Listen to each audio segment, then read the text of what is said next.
आज 9वां पुण्य है जिसका नाम है नमस्कार पुण्य। नमस्कार हमारी संस्कृति का प्राण है। भारतीय संस्कृति का प्राण नमस्कार महामंत्र है।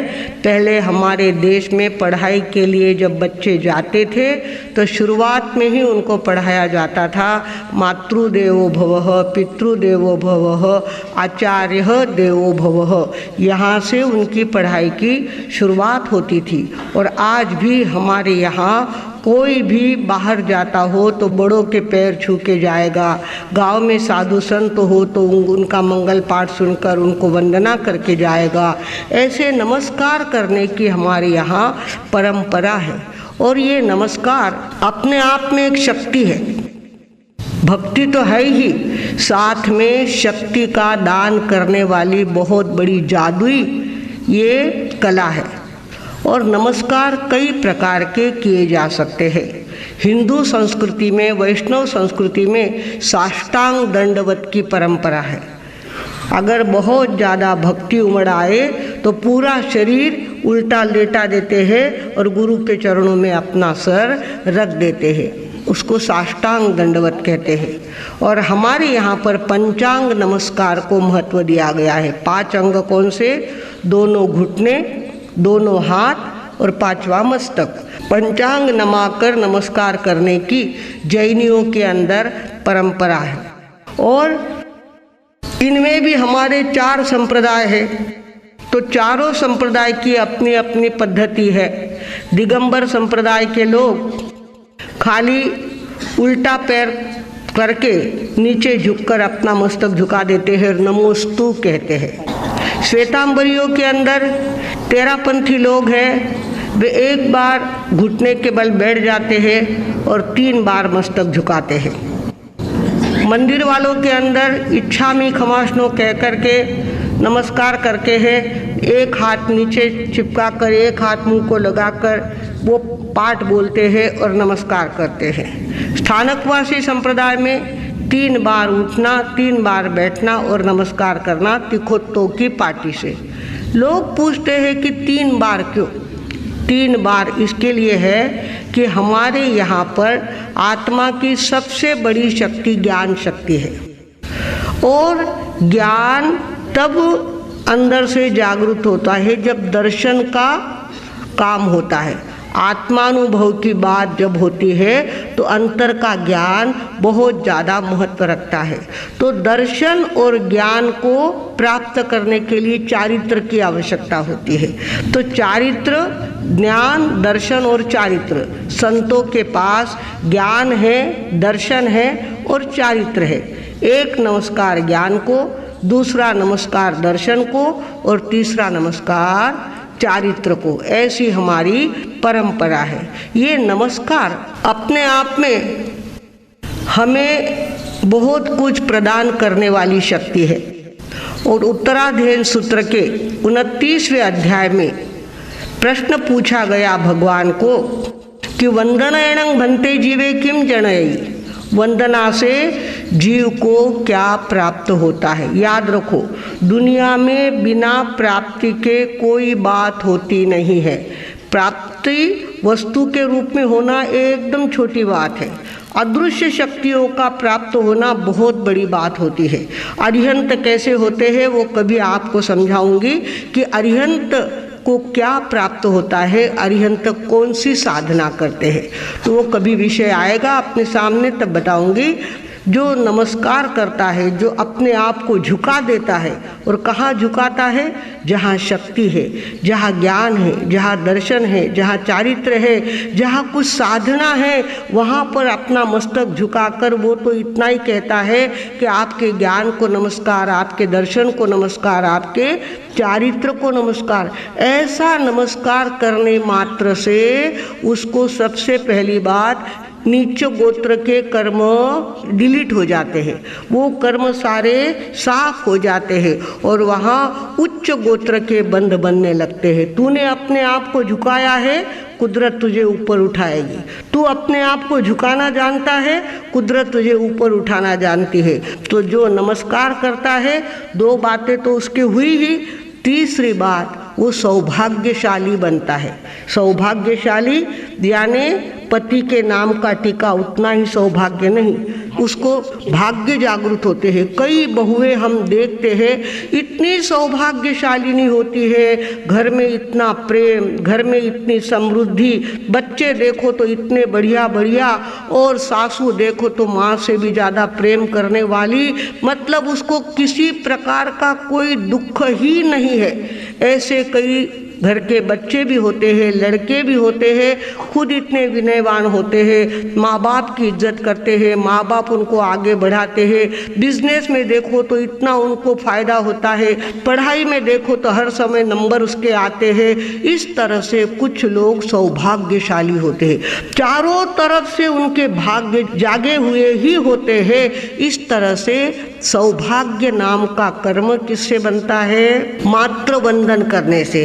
थोड़ा देना और ज़्यादा लेना, थोड़ा करना और ज़्यादा पाना, इतनी बड़ी शक्ति नमस्कार में भरी हुई है, उसका सौभाग्य।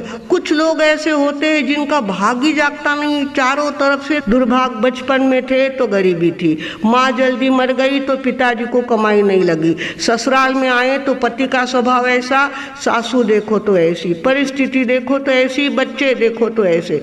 किसी को सौभाग्य का लेनिया ही नहीं होता, दुर्भाग्य ही दुर्भाग्य उनके जीवन में लिखा हुआ होता है। क्यों? उसने नमस्कार पुण्य की साधना नहीं की है। नमस्कार पुण्य की साधना करके जो भाग्यवान जीव जन्म लेता है, उसको तीसरा गिफ्ट मिलता है, सौभाग्य। सौभाग्य उसका जागृत रहता है। और चौथी बात उसको मिलती है, अपरिहयम अनाफलम निवत्तेयम, अप्रतिहत आज्ञाफल। हमने जो आपको कहा आप मना नहीं कर सके, जो बात कही वो लोगों ने उठाकर पकड़ ली, उसको कहते हैं कौन सा? अप्रतिहत। जो वापिस शब्द बोलने के बाद कहना नहीं पड़ता कि मुझसे नहीं होगा, मैं नहीं करूँगा, ये मुझे नहीं जमेगा, ऐसा उसके सामने कोई कहने वाला मिलता नहीं। ऐसे शब्द में उसके पावर आ जाती है कि उसका शब्द ब्रह्म वाक्य बन जाता है। हमारे माताजी महाराज साहब भी उसी में से एक थे। हम 8 बच्चे उनके थे, पर उन्होंने जो कहा वो नहीं हुआ, ऐसा होता नहीं था। चाहे 100 बात कहे, वो बात हा और हा, सभी उनकी आज्ञा का पालन करते थे। उन्होंने जो कह दिया, इतनी सामायिक करना है, ऐसी वंदना करना है, ये काम करना है, वो काम करना है। माताजी महाराज साहब को किसी ने नहीं कहा। हम तो बच्चे ही थे, पर घर में काम करने वाले जो नौकर थे वे तक बाई की आज्ञा नहीं टालते थे। बाई ने कह दिया तुला आंबिलची ओळी करायची आहे, हो बाई मी करीन। आंबिल की ओलिया की है, 20 नवकार मंत्र की माला फेरी है, जो बाई ने कहा वो करना, ऐसा प्रभाव था माताजी महाराज साहब के शब्दों में। अप्रतिहत आज्ञाफल भागवानों। और 5वीं बात आती है, दाहिण भावम च जनयी, दाक्षिण्य। उसके अंदर दाक्षिण्य भाव आ जाता है। दाक्षिण्य भाव यानी अंतर की ऐसी निर्णायक शक्ति, निर्णय लेने की पावर, और निर्णय लेने की पावर, और उसके अंदर सही गलत का डिसीजन लेने की शक्ति आ जाती है। आप लोग लड़की देखने को जाते हैं, डिसीजन नहीं ले पाते, लड़की गोरी तो है पर बाकी पता नहीं, पार्टी अच्छी तो है पर बाकी पता नहीं, ऐसे आप कंफ्यूज हो जाते हैं। हमारे एक महाराज साहब थे, है अभी वो, उनको कहो कि लड़की कैसी है, तो कहा ये लड़की बिगड़ी हुई है। तुरंत कह दिया, चुपचाप कहा बिगड़ी हुई लड़की है, सगाई करने लायक लड़की बताइए। ऐसा भी किसी को समझता है। बात ये है, ये निर्णय लेने की शक्ति आना, इसके लिए भी नमस्कार पुण्य साथ में होता है, तो निर्णायक शक्ति भी उसके पास होती है। और दाक्षिण्य भाव, चातुर्य, हर बात में चातुर्य की बहुत आवश्यकता होती है। जैनियों के पास चातुर्य शक्ति है, अगला पैसा आए बिना पहला खर्च नहीं करते हो। एक कपड़ा लेंगे 10 बार उसको पहनेंगे तब जा कर के धोने का विचार करेंगे। 10 नहीं 25 बार एक साड़ी पहनते होंगे आप। तो इस तरह से अगर आप कपड़ों को संभालेंगे तो कपड़े आपको संभालेंगे, पैसों को आप संभालेंगे तो पैसे आपको संभालेंगे, संबंधों को आप संभालेंगे तो संबंध आपको संभालेंगे। तो अरस परस है ये सारी बातें। राजस्थानी लोग यत्र तत्र सर्वत्र जा कर के बसे, और जहाँ राजस्थानियों का कोई समाज नहीं, ऐसे गांव में जाकर भी एक एक मारवाड़ी जा कर के बसा। वहाँ तराजू तागड़ा लिया, एक गुड़ की भेली, एक तेल का डब्बा लेकर के बैठे, दुकानदारी चालू करी और दुकानदारी बढ़ते बढ़ते बढ़ते बढ़ती ही गई। जहाँ न पहुँचे रेलगाड़ी वहाँ पहुँचे मोटर गाड़ी, जहाँ न पहुँचे मोटर गाड़ी वहाँ पहुँचे बैलगाड़ी, और जहाँ न पहुँचे बैलगाड़ी वहाँ पहुँचे मारवाड़ी। तो ये मारवाड़ी जहाँ जहाँ जा कर के बसे और अपने चातुर्य की बुद्धि से उन्होंने कमाई करके बताई। और आज ये जैन समाज समृद्ध समाज, ऐसा उसका परिचय दुनिया को है।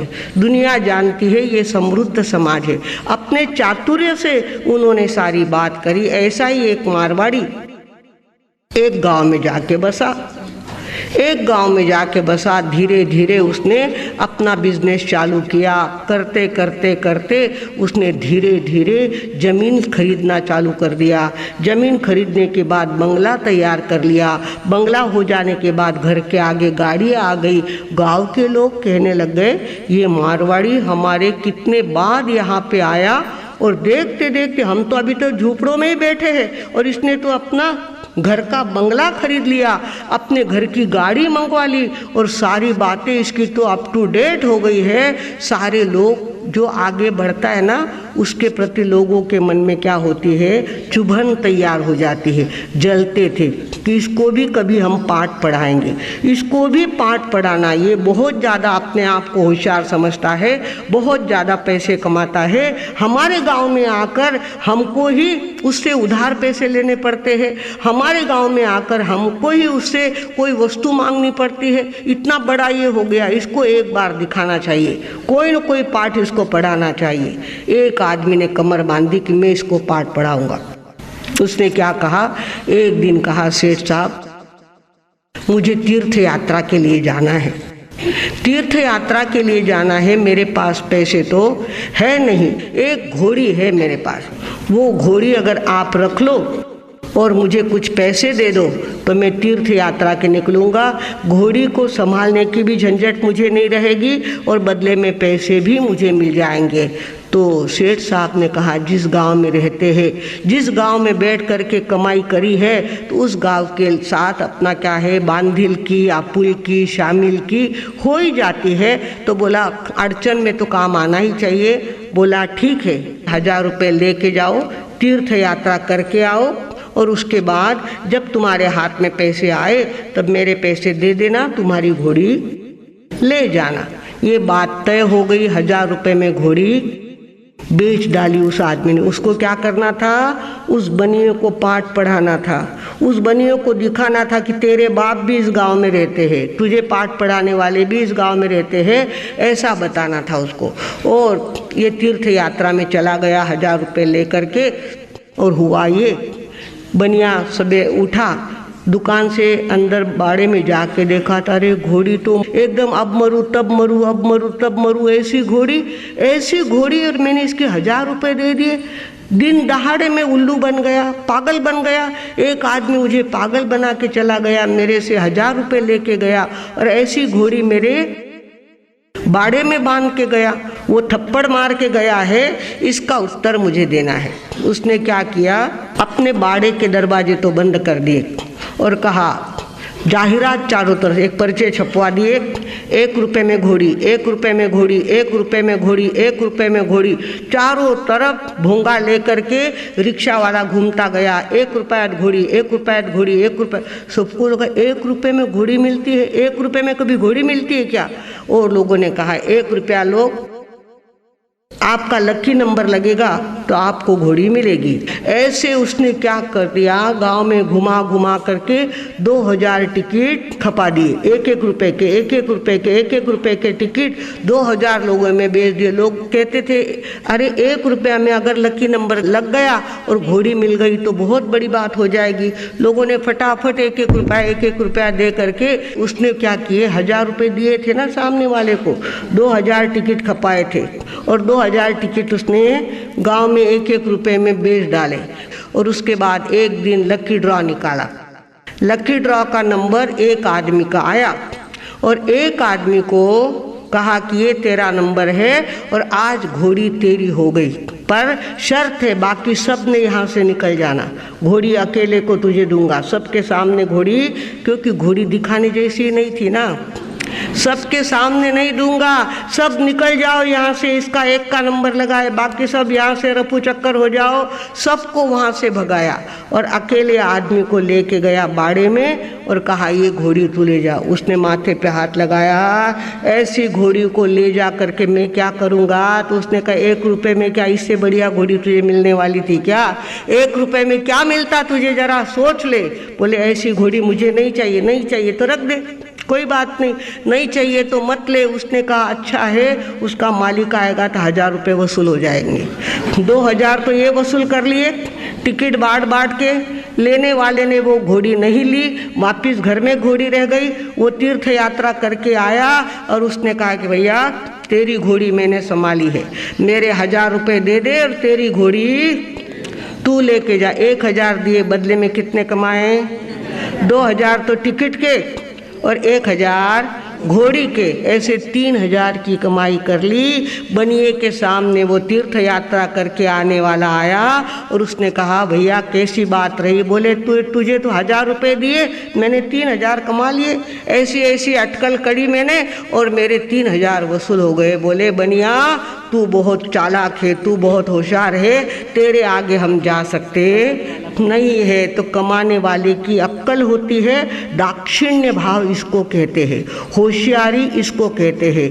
भगवानों नमस्कार पुण्य में ऐसी ताकत होती है कि वो दाक्षिण्य भाव को अंदर में जागृत करता है। ये तो व्यावहारिक उदाहरण है, इसमें कोई बड़ी बात नहीं है, किंतु हमारे यहाँ नमस्कार पुण्य से नरक के बंधन भी टलते हैं। उत्तराध्ययन सूत्र के 29वें अध्याय में प्रश्न पूछा गया, वंदनेन भन्ते जीवे किम जनयी, वंदना करने से जीव को क्या प्राप्त होता है।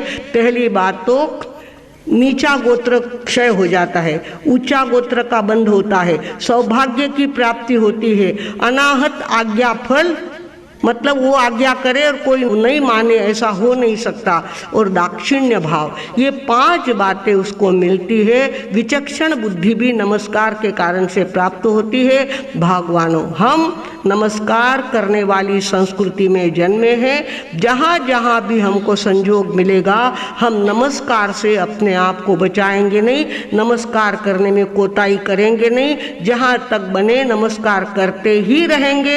ऐसा सभी संकल्प करें और अपने जीवन का भाग्य बहुत ज़्यादा बढ़ाने का काम करें। इसी सद्भावना के साथ अब मैं विराम लेती हूँ।